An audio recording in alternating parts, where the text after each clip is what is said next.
রাতে নয়, দু একদিন কিংবা মাসখানেক নয়, বরং দিনের আলোয় লাগাতার 2 বছর ধরে অবাধে চলছে মাটি পাচার। মাটি কাটতে কাটতে গভীর গর্ত হয়ে গিয়েছে পূর্বস্থলীর লোহাচুর গ্রামে। নেতা মন্ত্রীদের মদতেই মাটি পাচার, কাটমানি খাইয়ে এই এলাকায় একচ্ছত্র আধিপত্য। মাটি মাফিয়াদের প্রশ্ন উঠছে।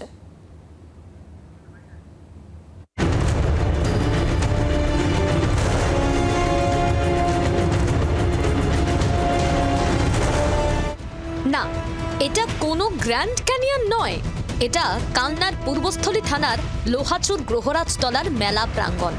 লাগাতার বেআইনিভাবে মাটি কাটার জেরে এই হাল হয়েছে।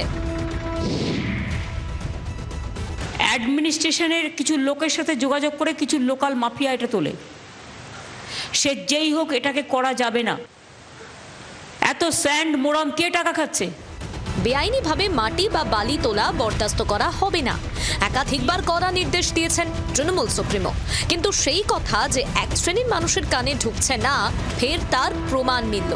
গত 2 বছর ধরে লাগাতার এই মেলা মাঠের চারদিক থেকে এক নাগারে চলছে মাটি কাটা। কোনো জায়গায় 15 ফুট, কোনো জায়গায় আবার 20 ফুট পর্যন্ত খুঁড়ে জেসিবি দিয়ে তোলা হচ্ছে মাটি, আর তারপর তা অবাধে বিক্রিও হয়ে যাচ্ছে। প্রতি ট্রাক্টর বালি, মাটি, ইট ভাটায় বিক্রি হচ্ছে 700 থেকে 800 টাকা দরে। এলাকাবাসীর একাংশের অভিযোগ, পুলিশ, বিএলআরও, শাসক দলের নেতাদের মদতেই চলছে এই বেআইনি কারবার। মাটি কাটাটা প্রায় বছর চলছে, কিন্তু বর্ষার সময় গাড়ি চালানো খুব কাদা হয়ে যায়, তখন বন্ধ করে। আপনাদের কি অসুবিধা হয়? হ্যাঁ, অসুবিধা হয় তো। মানে এইগুলো মাটিগুলো কি নিয়ে যায়, কোথায় নিয়ে যায়? মাটিগুলো ওই যে বিক্রি করে যে যা নেয় তাকে তা দেয়, ঘর বাড়ি করে না। লোকাল প্রশাসন এবং তার সঙ্গে সঙ্গে লোকাল রাজনৈতিক নেতাদের চোখের ওপর দিয়ে কিভাবে এরকম কিছু অসাধু লোক চুরি করে সরকারি সম্পত্তি বেচছে, তাদের জ্ঞাততেই এটা করছে, এবং কাউকে গাড়ি, কাউকে টাকা এইসব দিয়ে কয়েকজন অসাধু ব্যবসায়ী এই বিরাট এটা করছে। বেপরোয়া মাটি চুরির কারবার নিয়ে সরব হয়েছেন বিরোধীরা, যদিও এ নিয়ে মুখ খুলতে চাননি পূর্বস্থলী উত্তর বিধানসভা কেন্দ্রের বিধায়ক তপন চট্টোপাধ্যায়।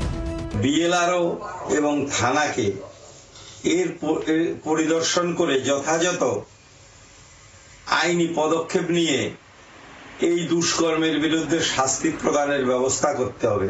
কে করবে? এই সরকারের রাজত্বে তৃণমূল সরকার, এটা সবাই জেনে গেছে। বালি মাফিয়াদের সরকার, এরা হচ্ছে মাটি মাফিয়াদের সরকার।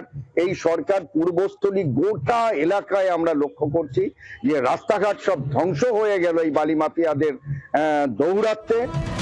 2 বছর ধরে লাগাতার মাটি কাটা চলছে, কিন্তু কারো কিছু নজরে পড়লো না কেন? এইভাবে মাটি কাটা চললে মেলার মাঠ কি আর আদৌ থাকবে? তখন পদক্ষেপ করে কোনো লাভ হবে? সঞ্জয় রাজবংশীর রিপোর্ট, জি 24 ঘন্টা। বাংলার আওয়াজ, বাঙালির আবেগ, জি 24 ঘন্টা।